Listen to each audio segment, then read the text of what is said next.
আসসালামু আলাইকুম। শুরু করছি শেষ চৈত্রের ঘ্রাণ পর্ব ২ লিখেছেন নূরজাহান আক্তার আলো। ড্রয়িং রুমে বসে মা চাচিদের দিকে বিরক্তির চোখে তাকিয়ে আছে শীতল। বিরক্তির ভরে চোখ মুখ কুঁচকে আছে তার, পায়ের পেশিতে কালশিটে পড়ে যাচ্ছে তাই অবস্থা। ব্যথায় পিঠ পা অবশ প্রায়। তার মধ্যে এতক্ষণ কান ধরে থেকে কেবলই ছাড়া পেয়েছে সে। ছাড়া পা মাত্রই সোফায় বসে পা ধরে কাঁদতে শুরু করেছে। তাকে কাঁদতে দেখে শিমিন চৌধুরী বকতে বকতে গেছেন রসুন তেল গরম করতে, কিন্তু সেই যে গেছে এখনো ফেরার নামই নেই। থাকবে কিভাবে? রান্নাঘরে ৩ জা মিলে রাজ্যের গল্প জুড়ে দিয়েছে। লাল শাক পুঁই শাক দেখে পুরনো কিছু কথা মনে পড়েছে ৩ জায়ের। ওনাদের প্রেগন্যান্সির সময় কে কোন জিনিস খেতে পারতো না, কার কোনটা খেতে ইচ্ছে করতো, কোন খাবার দেখা মাত্রই গা গুলাতো, এসব কথাই উঠেছে। ওনাদের সঙ্গে সঙ্গ দিয়েছে কাজের বুয়া সাহেলা। এই মহিলা আরেক গল্পবাজ, যার তার সঙ্গে গল্প জুড়ে দেয়। গল্প করতে করতে বাংলায় গালিও ছুড়ে অনায়াসে। ওনার এই বদ স্বভাবের কারণে সায়নের কাছে ধমক খেয়েছে বেশ কয়েকবার। ধমক খাওয়ার পর মুখ কাঁচুমাচু করে বলে, জীবনেও আর গাইলাতাম না ভাইজান। যদি গাইলাই তাইলে কুত্তার লগে দোস্তি করুম। কুত্তা আমার দোস্ত। এরপর ২ দিন ঠিক থাকে, তারপর যা আর তাই। শুদ্ধকে দেখে ভয় পায় বিধায় সে বাড়িতে এলে কম কথা বলে, দূরে দূরে থাকে। শুদ্ধ গেলে যেন হাঁপ ছেড়ে বাঁচে। একবার তো বড় মাকে বলেই ফেলেছিল, মা জননী আপনি সুডোপোলা এরম খসখসে মেজাজের কেন? এই ফ্যাটে থাকতে কি খুকসা পাতার রস খাইছিলেন? সেদিন তার কথা শুনে বড় মাও বিস্মিত নজরে তাকিয়েছিলেন। আসলে কি জবাব দিবেন বুঝে উঠতে পারছিলেন না বেচারি। এইদিকে রান্নাঘরে অল্পকারও আরো জমে উঠেছে। অট্টহাসি শব্দ শোনা যাচ্ছে। শীতল ফোঁপাতে ফোঁপাতে খোঁড়াতে খোঁড়াতে ধীরে ধীরে সিঁড়ি বেয়ে নিজের রুমে গেল। বিছানায় শুয়ে বালিশের পেটে মুখ গুজে কাঁদতে লাগলো। সকাল সকাল মুড খারাপ করে দিয়েছে এই পাজি শুদ্ধ। সব জায়গায় শুদ্ধ, পুরুষগিরি না করলে চলে না তার। ইস, চালাকার দিয়ে কত জোরেই না মারলো। এভাবে কেউ কাউকে মারে? পুলিশও চোরকে এভাবে পেটায় না বোধহয়। আর কেউ কিছু বললও না, বারণও করল না, শুধু পানিশমেন্ট দেওয়া দেখল। এখানেই প্রমাণ হয় বাড়ির কেউ ভালোবাসে না তাকে। কেউ না।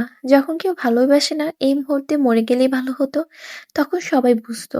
এত মারাটা কি খুব দরকার ছিল? কি এমন মস্ত বড় পাপ করেছে? শুধু টিকটকই তো করেছিল।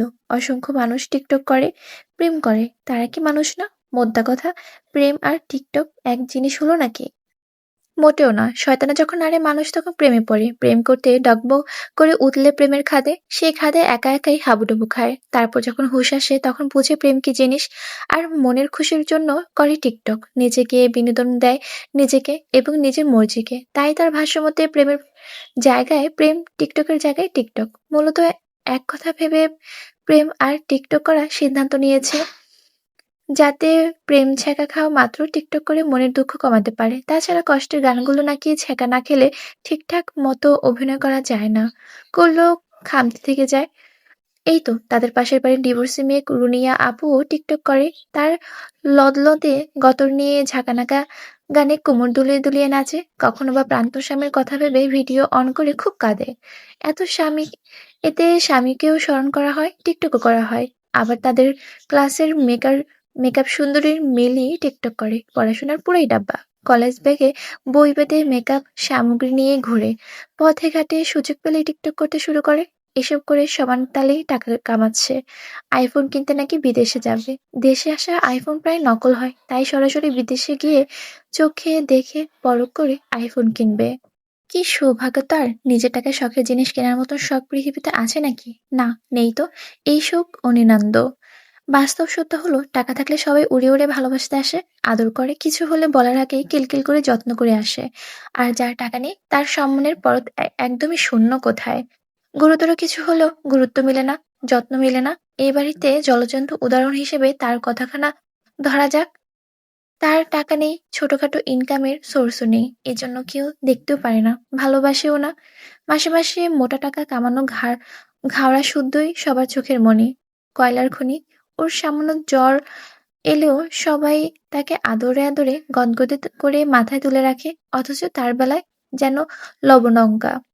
অন্যকে কি বলে না, নিজের আপন মায়েরই কোনো পাত্তা নেই, গুরুত্ব নেই। থাক, লাগবে না, কারো পাত্তা লাগবে না। পায়ের ব্যথাতেই মরে ভূত হয়ে এখানে এভাবে পড়ে থাকুক, আর সবাই শুদ্ধ পুরুষকে নিয়ে ভালো থাকুক। এমন মনগড়া অভিযোগ করতে করতে শীতল এক পর্যায়ে ঘুমিয়ে গেল। তবে তার অজানায় রয়ে গেল সে ঘুমানোর পর তার মা বড় মা এসে পায়ের ব্যথা কমানোর স্প্রে করেছে, ঠিকঠাক শুয়ে গায়ে চাদর টেনে দিয়েছে। পাগল মেয়েটা কত শত অভিযোগ করলো, অথচ এটাও অজ্ঞাত রইল। তার মা পায়ের কালশিটে দেখে ছলছল চোখে তাকে আলতো করে হাত বুলিয়েছে স্নেহমাখা স্পর্শে। কপালে আদর এঁকে অশ্রুভেজা চোখ মুছে দিয়েছেন মমতা মাখা আঁচলে। আর বড় মাও ওর পায়ের অবস্থা দেখে শুদ্ধকে আরেক দফা ঝেড়েছে। সময় তখন দুপুর ১টা বেড়ে ৪৮ মিনিট। এই সময় চৌধুরী নিবাসের কর্তারা বাসাতে থাকে না বললেই চলে। অফিস থেকে বাসায় ফিরে লাঞ্চ সারা সম্ভব হয়ে ওঠে না। ব্যস্ততা থাকে, কখনো মিটিং থাকে, হিসাব নিকাশের ব্যাপার থাকে।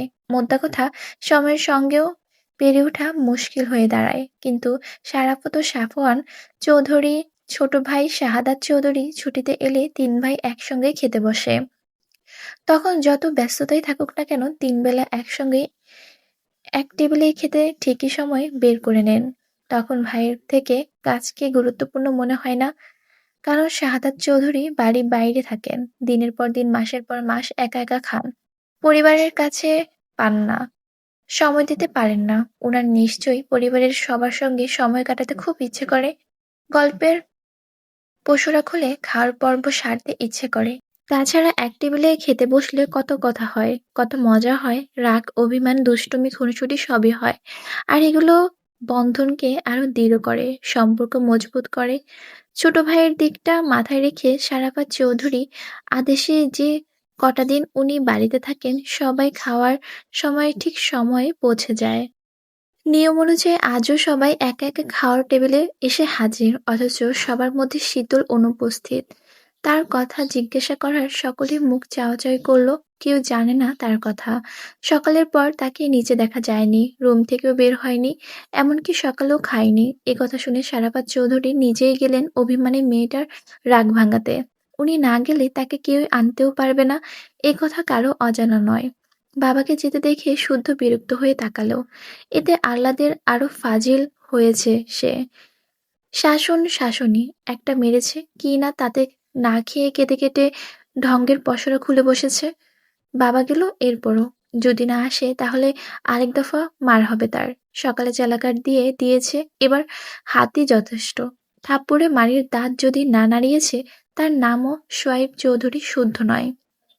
এদিকে ক্ষুধার চোটে শীতলের স্বাদের ঘুম ভেঙে গিয়েছে অনেক আগে, কিন্তু মনে জেদ পুষে উঠেছে, খেতেও যাচ্ছে না, খালি এপাশ ওপাশ করে মাথা কাটাচ্ছে। ফোনটাও তো নেই যে স্বর্ণ আপুকে ফোন করে বলবে চুপি চুপি কোনো খাবার দিয়ে যেতে। তার রাগের এবার আরেক জ্বালা, মানুষের রাগ উঠলে নাকি ক্ষুধা হারিয়ে যায়, আর তার পেটে রাক্ষসের ক্ষুধা এসে হাজির হয়, ইচ্ছে করে দুনিয়া শুদ্ধ খেয়ে ফেলবে। এই কথা কোনো কথা? এমন হলে রাগ দেখাবে কি করে? আর রাগ না দেখালে বুঝাবে কিভাবে সে বড় হয়েছে? তাকে যখন তখন মারা যাবে না, বকাও যাবে না। কিন্তু কেউ খেতে ডাকছে না কেন? কিছুক্ষণ আগে বাবা, মেজো চাচ্চু, বড় মা, শখ আপু ডেকেছিল, সে রাগ করে যায়নি। অভিমানের পারদ আকাশচুম্বী কিনা, যাবেও না, খাবেও না ভেবে দরজা আটকে ঘাপটি মেরে বসেছিল। ঘুম ভাঙার পর তার রাগ পড়ে গিয়েছে কিছুটা, কিন্তু তাদের ডাকাডাকি শুনে শুদ্ধ রুম থেকে বেরিয়ে খ্যাঁক খ্যাঁক করে বলেছে, এত ডাকাডাকি কি আছে, খাবে না ভালো কথা, এক বেলা না খেলে কেউ মারা যায় না। এই লাউয়ের বাচ্চা কদু এক কথা বলে তার রাগটাকে বাড়িয়ে দিয়েছে। সে পারতো না নিজে এসে সুন্দর করে রাখতে? একবার বললে কি বা হতো, সরি আর মারবো না, খেতে আয়। কিন্তু সে উল্টো তেড়া কথা বলে রাগ চড়িয়ে দিয়েছে, মেজাজের উপর কেরোসিন ঢেলে আগুন জ্বালিয়ে দিয়েছে। তখন থেকে তার মেজাজও সঙ্গে উঠে আছে। আপাতত বিশ্রী মেজাজ ঠান্ডা করতে শাওয়ার নিয়ে এলো সে। শুদ্ধকে বকা চলমান রেখে ভেজা চুল মুছতে মুছতে কে যেন নক করলো রুমের দরজায়। খ্যাক করে উত্তর দেওয়ার আগে ভেসে এলো বড় বাবার গলা। সে জলদি দরজা খুলে দেওয়ায় মাত্রই শারাফাত চৌধুরী স্নেহমাখা হাসি উপহার দিল। শীতল সব রাগ ভুলে গেল, অভিমানের পারদ গলেও চুরচুর। এই মানুষটার প্রতি একটু বেশি দুর্বল সে। ওনার কোনো কথাই ফেলতে পারে না, কারণ বাবাকে সে আর কতদিনই বা কাছে পায়। পায় না বললেই চলে। যখন বাবাকে প্রয়োজন হয় এই মানুষটাই তাকে আগলে রাখে, ভরসা দেয়, সাহস যোগায়। এমনকি পৃথিবীতে আসার পরপর সে সবার প্রথমে কোলে চড়েছে এই মানুষটারই। ওর বাবা তখন কোনো একটা মিশনে গিয়েছিল। এমনিতেও সে জানে উনি সবার থেকে তাকে একটু বেশি ভালোবাসেন, কারণ শীতল নাকি মায়ের পেট থেকে আধমরা হয়েছিল, অনেকদিন হসপিটালে থেকে সুস্থ হয়েছিল। দেখতে এত আদুরে হয়েছিল, খুব সহজেই তার উপর সবার মায়া পড়ে গিয়েছিল। একটু বড় হয়ে বাবার আঙ্গুল না পেয়ে বড় বাবার আঙ্গুলটাকে আঁকড়ে ধরেছিল সে। বাড়ির অন্যান্য ছেলেমেয়ের ওনার রাগে রাগি মুখ দেখে ভয় পেত, খুব একটা কাছে ঘেঁষত না। এখনো তাই, অথচ সবকিছুতে শীতলের ওনাকেই চাই। এখনো তাই। রুমের দরজায় বড় বাবাকে দেখে কিছু বলতে হলো না, সে বিনা বাক্যে নিচে নেমে এলো, চেয়ার টেনে খেতে বসলো। আজ দুপুরে স্পেশাল টাইমের সর্ষে ইলিশ।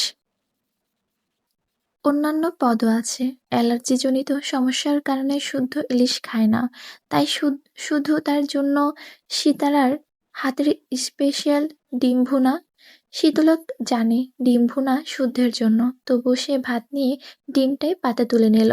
কেউ যেন ফেরত দেওয়ার কথা বলতে না পারে, তাই ডিমটাই আগে মুখ পুড়ে দিল। বলা বাহুল্য, সে এভাবে মনের রাগ মিটালো। মেয়ের ছেলেমানুষি দেখে শিমিন দাঁতে দাঁত চেপে বলল, এ কি, তুই শুদ্ধ ডিম খেয়ে নিলি কেন? ডিমের গায়ে কারো নাম ধাম লেখা দেখলাম না তো।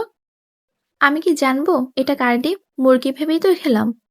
একথা বলে সে সরাসরি শুদ্ধের দিকে তাকালো, তারপর জিজ্ঞেস করলো, শুদ্ধ ভাই, এটা আপনার ডিম? শুদ্ধ একবারই নিশ্চুপ। বড়রা শুনেও না শোনার ভান করে খেতে ব্যস্ত। তবে স্বর্ণ আর শখ একে অপরের মুখ চাওয়াচাই করলো। মার খেয়েও দুষ্টামি কমে নাই পাজি মেয়ের। এখন যদি শুদ্ধ ভাই উঠে চটাস করে থাপ্পড় দেয় তখন কি করবে? দুটো মার খেয়ে তো সকাল থেকে বিছানাগত হয়ে পড়েছিল। আরেক চোট খেলে তুই চোখে সর্ষে ফুল দেখবে। তাছাড়া কেউ যদি বারবার যেচে নিজের পায়ে কুড়াল মারতে চায় তাহলে কী বা করার?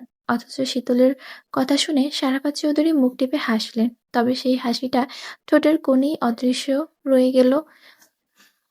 কথায় বলে, হাতির গায়ে শক্তি বেশি হলেও পিঁপড়ের কম যায় না।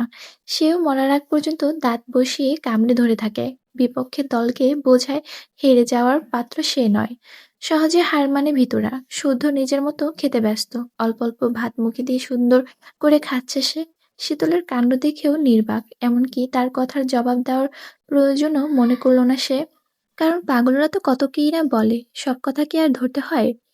বোধবুদ্ধি থাকলে বলতো না নিশ্চয়ই। অথচ শীতল মনের সুখে ডিমটার খেয়ে সর্ষে ইলিশ দিয়ে তৃপ্তি সহকারে খাচ্ছে। মাঝে মাঝে আর চোখে শুদ্ধর দিকে তাকিয়ে মিটিমিটি হাসছে। মুখে ভাতের লোকমা তুলে মনে মনে চিৎকার করে বলছে, এই শুদ্ধ, ভাইয়ের খাওন এত স্বাদকে? বড় জায়ের ইশারায় শিমিন মেয়েকে আর কিছু বলল না, বরং গজগজ করে তাড়াতাড়ি ডিম ভেজে শুদ্ধর প্লেটে তুলে দিল।